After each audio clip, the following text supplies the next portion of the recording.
The company Zoom has become a household name over the past few years. I would actually be curious if there's anyone in the room who has not been on a Zoom meeting since 2020 to now. You don't actually have to raise your hand, but I suspect there wouldn't be very many hands. It's even become a verb at times. I need to Zoom this morning with whoever.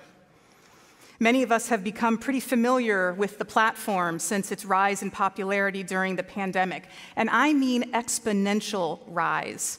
10 years ago, in 2013, Zoom was hosting about 3 million individual participants in meetings on a daily basis. That sounds like a lot, but as of last year, there were about 300 million individual participants daily. Between December 2019 and May 2020 alone, Zoom's daily usage grew almost 2,000%. And it makes sense. We weren't able to be in person at school, at work for most people, in social gatherings, and Zoom provided a fantastic alternative, a virtual room where we could gather and see each other, hear each other, but maintain the physical separation that was required. It's still being used when someone has COVID or another illness and feels well enough to participate, but it's not wise to physically be in the same space. It's also become quite convenient. I have attended Zoom meetings from volleyball and soccer games, Panera, Barnes & Noble, the car, my kitchen counter, this building. And aside from some occasional audio blips and the reliable reminder to someone to please unmute, it's a pretty comfortable experience.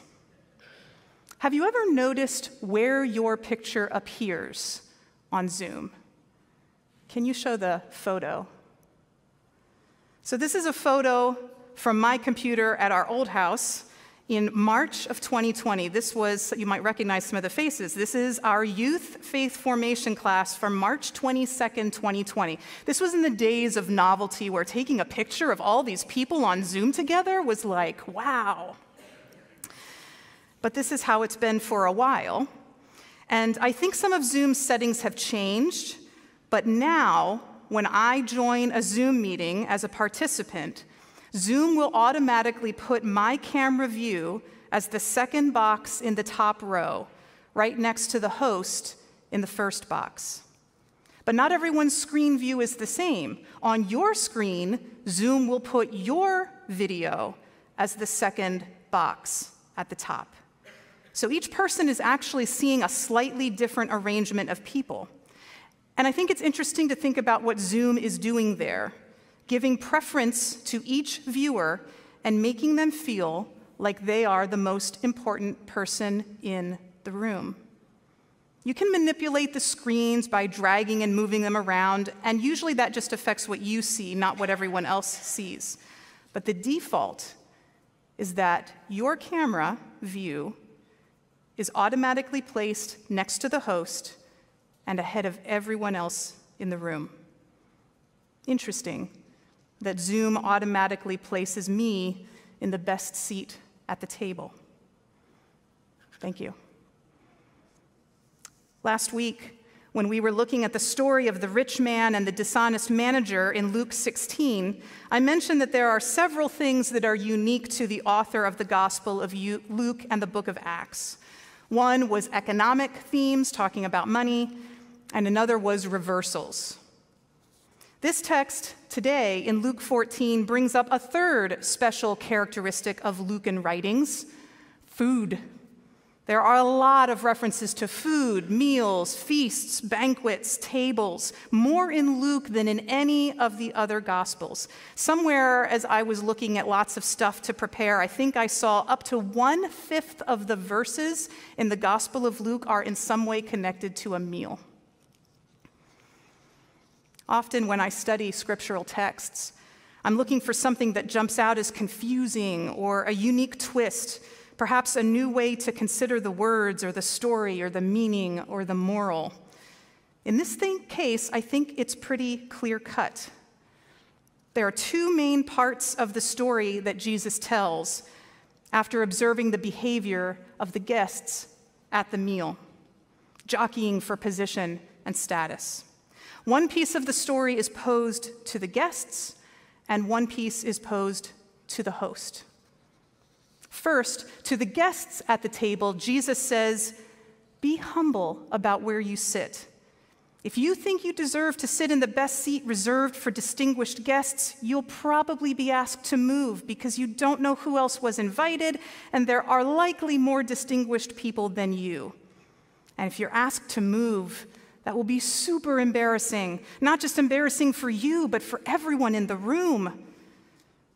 But if you assume from the get-go that you aren't the most important person in the room, and you set aside your need to be given the first choice of rolls in the basket or the special seat with that comfy pillow thing or the first to sip the wine or the closest proximity to the host, if you can set all that aside and humble yourself, subdue your own desires and sense of self-importance, it may just be that you'll be invited to move up higher.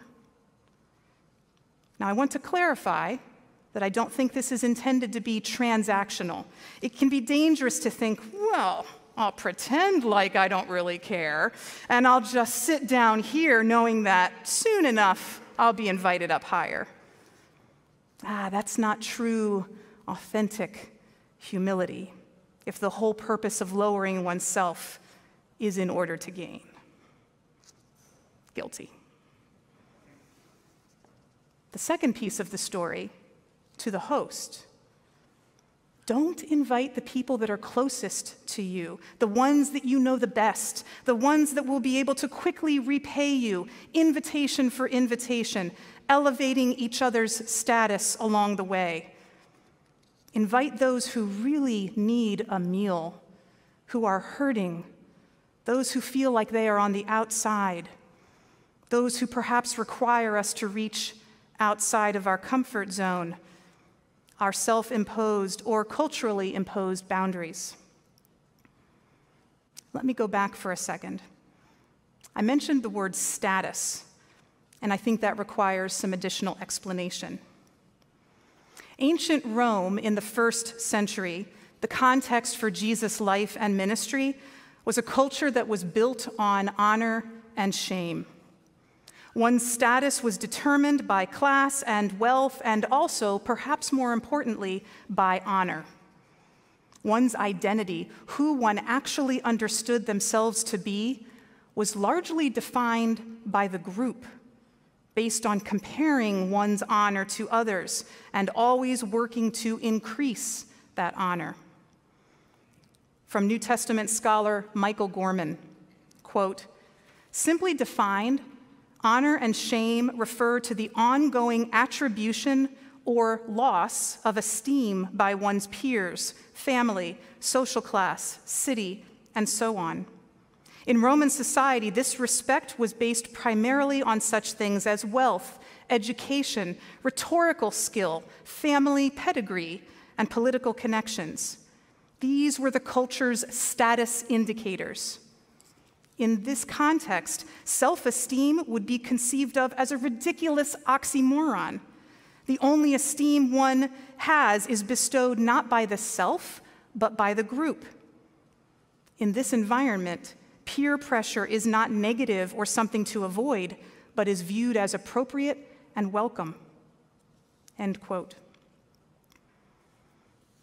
Honor was not based on how one felt about oneself, but an esteem granted by the group, an elevated status created by positive interactions with the right people in the right places at the right times. Shame was not the personal, individual sense of humiliation or feeling bad about oneself that we understand today, but a decrease in honor caused by shameful acts, doing something that was outside of social norms and social expectations. Shame was the decrease of one's social value. Part of what Jesus is doing here at this table is using this cultural idea of honor and shame and turning the idea on its head. Suddenly, what is socially connected with shame, choosing a lower seat, humbling oneself, a choice that would be wholly out of line with expected behavior, Jesus is proposing that this is ultimately honor. And of course, knowing that this is a parable, we can understand that Jesus is not simply talking about how one acts at an actual meal, but the meal is symbolically representing the kingdom of God. To the host, Jesus is proposing that honor is actually found in inviting those who can't create additional honor for us.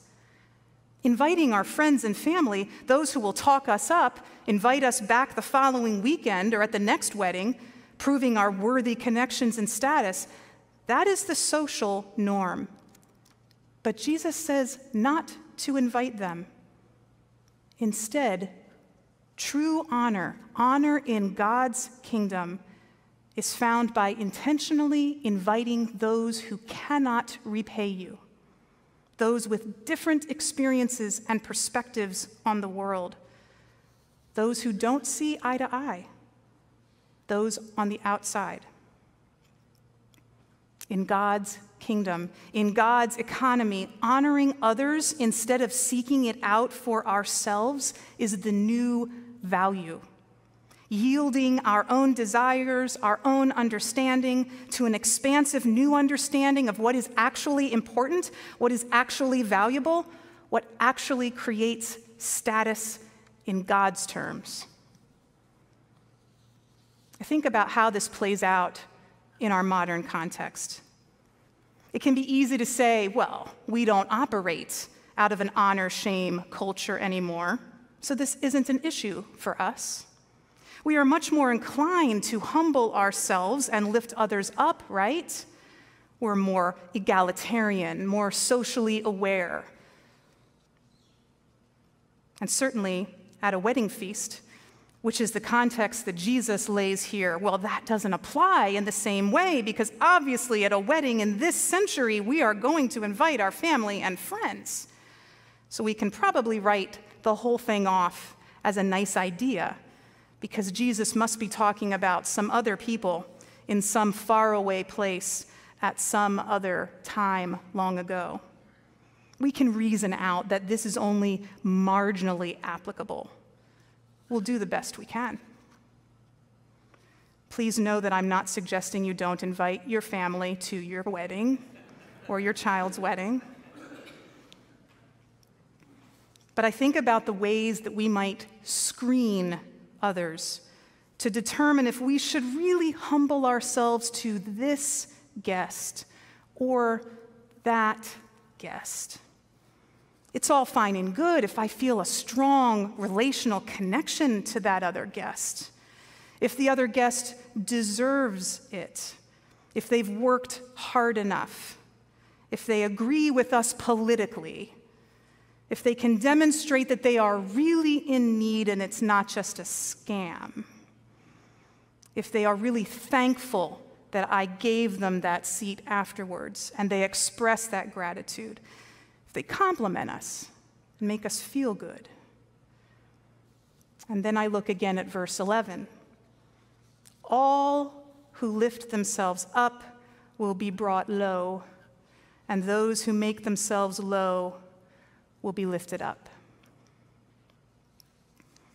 In this narrative from Luke 14, Jesus likely knew he was being watched. This is not his first encounter with the Pharisees. In previous chapters of Luke, he has been told by the Pharisees to get away because Herod wants to kill him.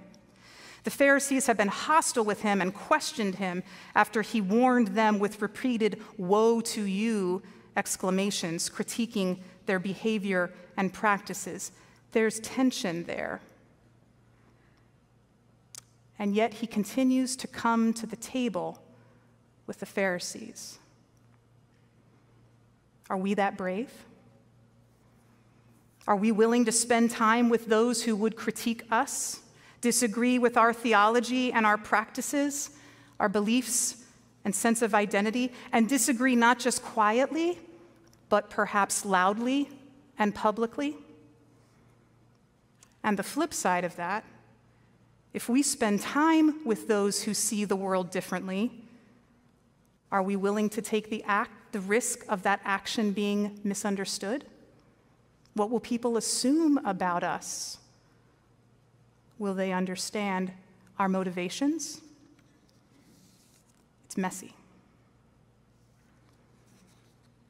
From John Pavlovitz's book, A Bigger Table, Building Messy, Authentic, and Hopeful Spiritual Community, from his chapter titled, Jesus the Table Setter. In a world where we so often are content to preach only to the choirs of those who agree with us, to wall ourselves off in a social media echo chamber of our amening cheerleaders, Jesus models a better way. He fully engages all sides and teaches them about one another in the process. For him, the table is a tool of connection. It transcends difference. It bridges disagreement. It declares the other welcomed and worthy of hearing. It recognizes the other and declares commonality with him or her. At the center of this was the idea of creating shalom for others, enabling them to have the same access to wholeness, sustenance, justice, and joy as anyone else. It was not merely some internal understanding about the intrinsic value of all people Jesus held in his heart, but the tangible, visible response in the world that affirmed this understanding whenever that value was disregarded. And invariably, this making of peace will need to be extended to those whose religious beliefs, politics, and behavior don't seem to be compatible with our own. We will be required to reach beyond our preferences and comfort. No matter how inclusive or open we imagine our hearts to be, Jesus will always cause us to stretch further than we are comfortable with, always seeking greater diversity, more justice, deeper renovation. This means that we endure the tension of creating peace for another while experiencing discomfort ourselves. End quote. Are we willing to yield our own status, our worth, our wealth, our honor in this day, in this world, for a hard-to-understand, risky, messy, unseen honor found in pursuing God's kingdom together? In 2 Sundays, on October 1st, we are going to gather around the table together, quite literally. October 1st is World Communion Sunday, and we traditionally recognize that by holding a love feast service. This is a unique practice that includes a time of washing feet, quite literally, modeled after Jesus' act of feet washing with his disciples, and then a meal together before closing with communion. As we approach this upcoming service on October 1st, I want to invite and strongly encourage each of you to participate. Whether you've been going to Love Feast for decades, whether you've newly begun attending and have no idea what this experience might be like, whether you've been part of our congregation for a long time but just tend to avoid this particular, maybe a little odd event. Come. Join around the table together with those whom you feel most comfortable and with those with whom you feel uncomfortable. We are going to do our very best to offer an online option for those who cannot physically be present. And as we approach this time of table together, I would challenge us to consider how we might extend the table beyond the walls of this building, metaphorically, of course. But truly, how do we continue to create a bigger table that doesn't even fit in our space? Our physical space, our religious space, our personal space, our draw a line in the sand space, our we've always done it that way space. Who do we invite to that table? Who do we intentionally not invite? And why? How do we generate the unique upside-down honor found in God's kingdom for ourselves and for others. But know, too, that Sunday is only one of 7 days of the week, and we each have tables in which we sit all the 6 other days: a dining table or kitchen counter in our homes, a break room at work, an affinity group with whom we socialize, perhaps collected together by choice or by circumstance, a committee on which we serve, a club or organization of which we are a member. We sit at so many tables, so many opportunities to share this special honor with others by truly being the people that God creates us to be and truly encouraging others to do the same. I will close with one more short quote from John Pavlovitz from the end of chapter 8 in the A Bigger Table book. This chapter is called Total Authenticity. Community, spiritual or otherwise, is only redemptive to the degree that we are fully seen and known when we partake in it, when we no longer feel burdened to pretend, when guilt or shame or fear are no longer a threat, when we can bring our truest selves without redaction, then we are really free.